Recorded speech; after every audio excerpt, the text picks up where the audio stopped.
शुक्र खुदा में रज़वी हो। Alhamdulillah, by the grace of Allah and the mercy of the beloved Rasul sallallahu ta'ala alayhi wa sallam, we are very fast approaching the holy month of Ramadan. And in the arrival of Ramadan al-Mubarak, His Eminence is welcome, and I say this every year, that Ramadan will definitely come by the will of Allah, but how many of us will remain to see it? There is no guarantee. Nobody has any certificate or guarantee that he will get the blessings of the month of Ramadan this year, or he will be alive when the month of Ramadan comes. So, it is the ma'amul and it is the manner of the world that before something important or special happens, everybody makes preparations. If you are about to go on a journey, you don't start packing your bag as you are about to leave for the airport. You will do this long before. You will pack your bags. You will buy whatever necessary medication you need. You will get whatever is required to the place that you are going. Why? Because you are about to go to some journey, or you are about to go for some good Mubarak act. Like in Ramadan Sharif, a lot of people go for Umrah.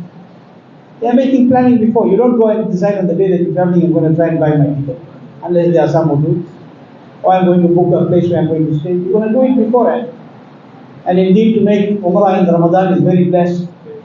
Because the beloved Rasul sallallahu alayhi wa sallam said that the one who makes Umrah in Ramadan, it is like he has made Hajj in my company. So it is a very great blessing as well. So talking about preparation. So man makes preparation for everything beforehand. When some important occasion comes, your child is going to get married, you start preparing from beforehand. You make the arrangements, you do bookings, you do all of these things beforehand. Why? You're preparing so that you have a smooth function. You're preparing so that you have a smooth journey. Even though you don't know that whether you will ever get to do that. But you are prepared. Likewise, without comparison, the holy month of Ramadan is around the corner. We should have started preparing already. And when I talk about preparing, I'm not talking about only making the Samoosas and the Bhajias and making all the pies and putting them in the fridge. Yes, that is your preparation of your holy home. The preparation that I'm talking about is spiritually training the heart before the month of Ramadan comes. And this is very important. And that is why Allah has given you Rajab and Shaban before that. These two Mubarak months are the trials for the final. This is the training session. When a student writes music, first they do trials. Then they have the final. Whatever weakness you find in the trials, you remove it before the final comes. Alright? So these months are the trials. And this Shaban month, only few days are left for this trial month. You and I need to ask ourselves the question, what have we benefited from these months of trial? What benefit have we done? How have we changed our hearts? How much preparation have we made for Ramadan already spiritually? These are the questions that we need to ask ourselves. If you have not, then you're going to find that month to be difficult. Then even though Shaitan is shackled and bound and locked and chained, you're going to do his job for you. Why? Because you didn't train yourself before that. Even though Ramadan comes to purify you, it comes to cleanse you, it comes to make you a better person, but it also depends on you whether you want that or not. You must understand, and I'm saying this before Ramadan comes, so that we all remember that a lot of times it happens, and we are seeing this so common over the last few years, that the month of Ramadan comes, and you cannot, before when Ramadan came, you just looked on the street, I could make a difference that these are the Muslims. Today it is difficult. Do you know why? Because you don't mind your wife or your daughter dressing like the kuffar even in Ramadan. Any other time is not allowed. But you don't mind it even in Ramadan. Your television, as is haram any other time, stays on more in that month now. Everything that we do, because it's just about staying hungry from the morning to the evening. It's just about not eating from the morning to the evening. That's what fasting is about. No, my brothers, that is not what fasting is about. If it is about staying hungry from the morning to the evening and it's called fasting, then the Muslims of Palestine are fasting for the last few months already. Then they are fasting already. Because they are staying hungry for more than a day at a time. Okay? Those that are going through famine in Ethiopia and other places are fasting already. It's not about just staying hungry. It's not about just making sahri and iftar and not eating in between. It is about purifying your heart. It is about making yourself a better Muslim. It is about remembering that this is the time when Allah is sent for you to purify and cleanse you. And I'm telling you all this, and I'm telling myself all this before this month comes. Okay? When the month of Ramadan comes, then we start to think what we're going to do. Think before what we're going to do. And why I'm telling you this? Because we don't know if we're going to see. And إِنَّمَا الْأَعْمَالُ بِالنِّيَّاتِ. The beloved Rasul sallallahu alaihi wasallam said the reward of your action is based on your intention. But bear in mind, this is for jaiz work. This is for permissible things. Don't go do haram and say my intention was pure. That's why I went to the gambling place. Because I wanted to use that money for good thing. La ilaha illallah Muhammadur Rasulullah. Then that is close to kufr. Because you are mocking the command of Allah and Rasul sallallahu alaihi wasallam. Okay, for guna. So in this case, you have to ask yourself the question that before this holy month of Ramadan comes, what have I made niyat to do? What have I planned already that when Ramadan comes, no, I'll just only make this plan that I'm going to go on Sunday and pick up halim. Only make this plan that I'm going to make sure that the wife gives so many samoosa for this and so many bhajia for this. This is what I planned. What was your niyat? What have we made intention already before Ramadan comes? Have we at least made intention that this year at least I'll try and read one time Quran Sharif when Ramadan comes? This year I won't miss any Tarawih Salah. Not only read for 10 days and then run away. And then come on the night to see whether the moon was seen. And that night the ones who didn't keep the whole month make the most Taman. Or don't read the whole year, the whole Tarawih will make the most Taman. Why waiting for Ramadan to finish? I'm telling you this beforehand. Is this, what niyat have you made? What have you intended before the month of Ramadan comes? Have you intended that I will make sure in the month of Ramadan, even though I've been a lazy fool, sorry for my language, and not visited the graves of my mother and father the whole year, at least in Ramadan I'll try and visit a few times. So the language is there because of it's sad that youngsters go to the Qabristan and they stand at the gate to make dua because they can't remember where their father's grave is. They can't remember where their mother's grave is. This month of Ramadan that is coming, again, is not about just staying hungry. This is Allah's test for you. It is about the piety that you display in this month. It's about the fasting of the eyes. You say I'm fasting during the day, but sitting the whole day on your gate. Sitting the whole day and making taman on social media. Is this what Ramadan is about? The whole year we spend thousands and thousands of rands. And I'm being blunt about this. How much do you spend in a week on your cigarettes? Those of us who smoke. Well, I don't, but I used to those that don't, that alhamdulillah, 15 years I've thrown that bin also. But those of us that do, how much do you spend in a week and a month? How much do we spend going out and eating? How much do we spend doing everything else? And how much do we spend to feed one gharib in Ramadan?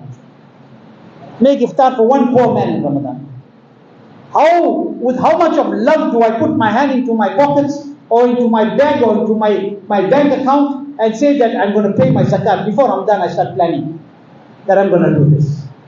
Why I'm telling you to make these niyats before is because I don't know if I'm going to see Ramadan. You don't know if you're going to see Ramadan. But if you make the niyat before and you die before that, you will get the sawab for that entire month of Ramadan. A man who made intention to go for Hajj and he dies on the way, he becomes the Hajj, he gets the sawab of Hajj. And not only for that year, he gets the sawab for the rest of his life every time the time of Hajj comes. Likewise, if you look at that narration, then Allah's mercy is abundant, there is no count. It's limitless, boundless. You make pure intentions before Ramadan. Because of your niyat, Allah will give you the barakat to do those things. This is very important to think about. It's important. And you must remember, always remember this. Today I'm not giving you any narrations and lengthy waqiyas. I'm telling you something that is reality, that we need to wake up about. Do you know when you make intention to do a good deed? Okay? Somebody intended that I'm going to, inshallah, now don't do this and think that I'm making the intention just to act so that I get it. You can't act when it comes to Allah. Allah knows the condition of your heart. Okay? Allah knows the condition of our heart. And our Nabi knows the condition of our hearts. And by the hukum of Allah and His Nabi sallallahu alayhi wa sallam, our House also knows the condition of your heart. Awliya know the condition of your heart. Your Kamil Sheikh knows the condition of your heart. But it is not compared to Allah, because Allah knows by Himself. And everybody else knows because of that which Allah gave them to know. Okay? But if a man makes intention that I'm going to read one Quran this year at least, one time at least, I'm going to recite the Holy Quran, I'm going to make, he makes this year. Even before he recited, he has got the sawab of one Quran recitation. He already got the sawab and the barakat. When he recites, he'll get further and whatever Allah wills him to get. You made niyat before Ramadan come, I'm going to do this good thing. Before you even did it, the angels have written it down for you. And when you do it, you're getting another sawab or whatever Allah wills for you. So think about it. The holy month of Ramadan is at our doorstep. And Monday, after Maghrib, is what? The 29th. So we're going to go out and look for the moon. What are you all going to do? We're going to look for the moon. Everybody. Wherever you are, go out and look for the moon. Okay? This is a grand sunnah of the beloved Nabi sallallahu alaihi wasallam, and it is wajib in this month.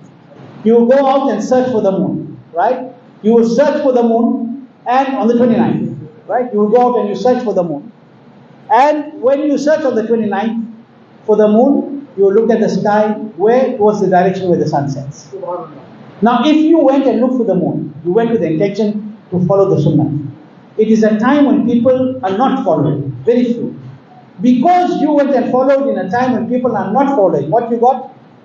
You got the sawab of 100 shaheeds. Subhanallah, subhanallah. 100 shaheeds sawab. Who don't want 100 shaheeds sawab? It's not that we'll wait for the 29th. Not that we're going to wait for the 29th. And while waiting for the 29th, what's going to happen? We'll wait for Cape Town to phone and tell. Or nowadays, those is finished also. People are looking from the other corner of the world. This is not in Sharia. There's nothing to do with Allah's deen. The Nabi sallallahu alaihi wasallam said, see the moon and commence fasting, and see the moon and end. He didn't say wait for this and wait for that. And people say, no, we try to make it easy. How can you make it easier than what is the Nabi's word? There is nothing easier than what Allah's Nabi told you. That is the easiest. And what he said, if you don't see, then complete the counting of 30. Finish. How easy it is. But we want to break the skies and bring everything out. The people don't break so much for Ramadan, they break more for Eid. Okay? But the point that is to be made, on the 29th, go out and look for the sight moon. Follow the grand sunnah of Rasulullah. And get the barakat of sighting these 5 wajib months aside. It's wajib sighting these 5 months. Make the effort to see the moon. And if you do it, your children will also do it. You will create a generation that is having awareness of the sunnah of the beloved Rasul sallallahu alaihi wasallam in a time when the sunnah is diminishing amongst the people. So make the effort. Go and tell your family, we're going to stand outside our house and look for the moon. Or make sure you're looking in the right direction. Don't look in the opposite side and say that I didn't see anything. Make the effort. People say that the moon we don't get to see.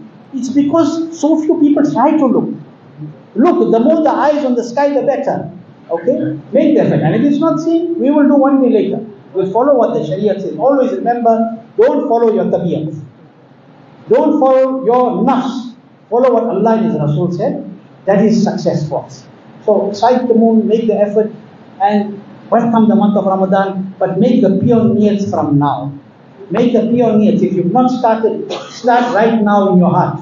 You know what is niyat? Niyat for the Hanafi madhab is not necessarily that which is said with the tongue, but that which is intended in the heart. And when you say it with your tongue, then it becomes a greater blessing. Okay? So intend it in your heart. You're sitting now, intend in your heart that I will try to read one Quran this year for Ramadan. I will make sure I will try and go to the qabr of my parents and my grandparents. I will try to help at least one Muslim to make one iftar in the month of Ramadan. I will do these things, make these intentions. The kuffar who have nothing, they make all big resolutions, all better ones. Why shouldn't we make these great resolutions?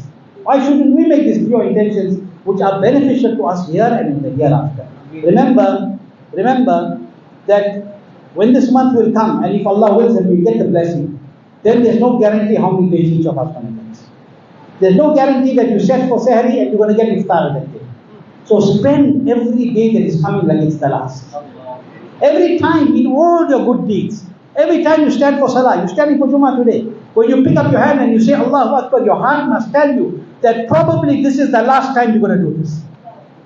Then see with what feeling you'll read that namaz. See with how much jazba you'll read that namaz. See how suddenly, while hearing the recitation of the Quran, going ruku and sujood, automatically tears will come into your eyes. You don't know how it is happening. Why? Because you stood with that pure intention for the ibadat of Almighty Allah. But you're standing there just because I want to quickly finish, turn salam and run from the masjid because I got one customer waiting, I need to make 10,000. Then you're making a big mistake. Then you're not going to get the barakat of standing. You're only fulfilling an obligation and you're going away. Okay? It's like a person making wudu. He makes wudu, he doesn't say Bismillahir Rahmanir Rahim. His wudu is done, he has wudu, but he never gets no sawab for making wudu. Nothing. How many people say Bismillahir Rahmanir Rahim? How many of us now even remember to say Bismillah before we eat? Why? Because if you're so busy with your eyes on the phone, you don't know what you said and what you didn't do, and your food is going in the mouth. Making iftar too like that. Making sahri too like that. This thing, the beloved Nabi Sallallahu Alaihi Wasallam explained, has been said. How long ago we've heard that, came in the hadith in Mubarak close to Qiyamah, that fitna will seep into your homes even though your doors and your windows will be closed. There's it. This is it. It's seeping into your homes. Your own child is sitting next to you. Your wife is sitting next to you. Your husband is sitting next to you. Each one doesn't know what fitna the other is doing on. Am I right or am I wrong? So are we not going to change this? Do we not want to make ourselves better? Do we not want... A person is saying, I'm reading Durud Sharif, but he's busy on the phone, on social media. Where's your attention? Is your attention on Rasulullah Sallallahu Alaihi Wasallam?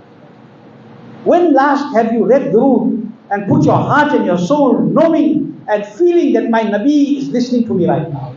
Subhanallah, Subhanallah. And you want to know why I don't taste the sweetness? This is why. Okay? So this month is coming. Take the full barakat of it and start preparing for now. You've got a few days before that month comes. Make pure intention. Prepare for the month before it comes. And when it comes, welcome it. Welcome that month like a long lost child that you have been waiting to come into your arms. And more than that, like someone who you love so dearly and you have never seen for ages and they are about to suddenly find them in front of you. More than that, welcome the month of Ramadan. And see how Ramadan will embrace you. You embrace Ramadan, Ramadan will embrace you. But if you become distant, the month will also be there, but it will be distant. Allah keep us with Iman. Let us live the world with Iman.